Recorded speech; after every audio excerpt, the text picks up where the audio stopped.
રાજકોટ જિલ્લાના ઉપલેટા તાલુકાના ગધેથળ ગામે વાળા પરિવાર, કબીરજી બાપુ તેમજ લાલ બાપુ પરિવાર દ્વારા ભાગવત સપ્તાહનું આયોજન કરવામાં આવ્યું હતું।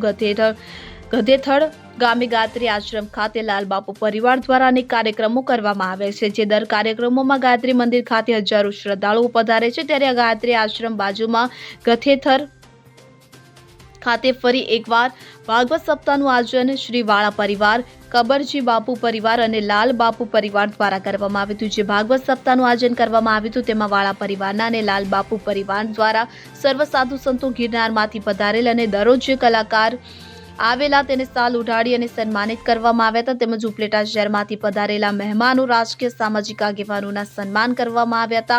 વાળા પરિવાર દ્વારા જે ક્ષત્રિય સમાજના આગેવાનો, મહામંત્રીઓ, માજી મુખ્યમંત્રી અને પ્રમુખ સહિતના મહાનુભાવો પધારેલ હતા, તેમને પાઘડી પહેરાવી અને સન્માનિત કરવામાં આવ્યા હતા। દરરોજ સાંજ અને બપોરે ભોજનનું પણ આયોજન કરવામાં આવ્યું હતું। લાલ બાપુ જે દિવસથી ગધેથળથી ગયા છે અને આજે પહેલીવાર ગધેથળ ગામમાં વર્ષો બાદ ફરી પધાર્યા તે બદલ તેના સામૈયા કરવામાં આવ્યા હતા અને ગામના મંદિરોમાં પહેલા દર્શન કર્યા, તે પછી ભાગવત સપ્તાહમાં આવ્યા હતા। ગધેથળ ગામની અંદર કબરજી બાપુનો પરિવાર, પૂજ્ય લાલ બાપુના પરિવાર વતી ભાગવત સપ્તાહનો યજ્ઞ ચાલુ થઈ રહ્યો છે।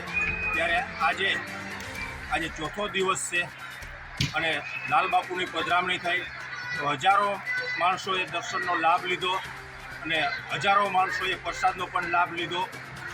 ઘણા બધા સૌરાષ્ટ્ર ગુજરાતની અંદરથી બધા સંતો પધાર્યા, રાજકીય પણ ઘણા બધા પધાર્યા। માજી મુખ્યમંત્રી શંકરસિંહ વાઘેલા, પ્રદીપસિંહ, હકુબા, અમારા સ્ટેટુ તેમજ કેશવદેવસિંહ, બધાએ તમામ આજુબાજુના બધા આગેવાનો, માતાઓ, બહેનો અને અમારા આમંત્રણને માન આપી અને આ અમારી ભાગવત સપ્તાહને, અમારા પ્રસંગને દીપાવવા માટે આ બધાએ જે અમારા પ્રસંગને દીપાવવા માટે બધાએ પધાર્યા છે, આ બધાનું આ તકે અમે વાળા પરિવાર, અમારા કબરજી બાપુના પરિવાર અને પૂજ્ય લાલ બાપુનો પરિવાર, અમે એમનો ખૂબ ખૂબ ધન્યવાદ પાઠવીએ છીએ અને એનો શબ્દથી એનું સ્વાગત કરીએ છીએ।